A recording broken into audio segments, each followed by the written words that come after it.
Sa kasagsagan ng pagsalubong sa Pasko, nagkasunog sa Barangay Post Proper South Side sa Taguig. 8 pamilya ang apektado. Balita hatid ni Bam Alegre. Ganito kabilis ang paglagablab ng apoy sa Barangay Post Proper South Side Taguig pasado hating gabi.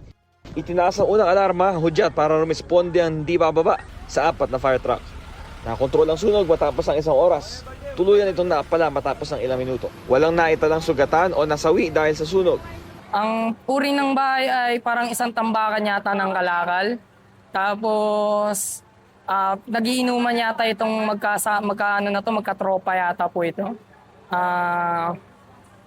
Nung nangyari na to, biglang nag-spark ang kuryente, nahatak po yata nila hanggang sa naggapang po to dito sa ating kisame. Nasa 8 pamilya na apektuhan ng sunog na nooy sumasalubong pa naman sa Pasko. Si Christy Abel ng Santos na nasa family reunion daw nang mangyari ang insidente, dali-daling na pauwi.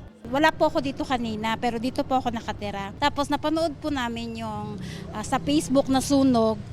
Hindi ko po yun akalain na dito yun sa amin. Tumawag sa akin yung kapatid ko, then sabi ng kapatid ko nga na nasusunog po dito. Kaya tumakbo po ako papunta dito. Ililipat sa evacuation center ang mga nasunugan. May taong punta dito, sabi may sunog. Ang ginawa ko, tumawag ako ng rescue fire para mapula ang apoy. Iniimbestigahan pa ng Bureau of Fire Protection ang sanhi ng apoy, pati ang lawak at halaga ng pinsala. Bam Alegre, nagbabalita para sa GMA Integrated News.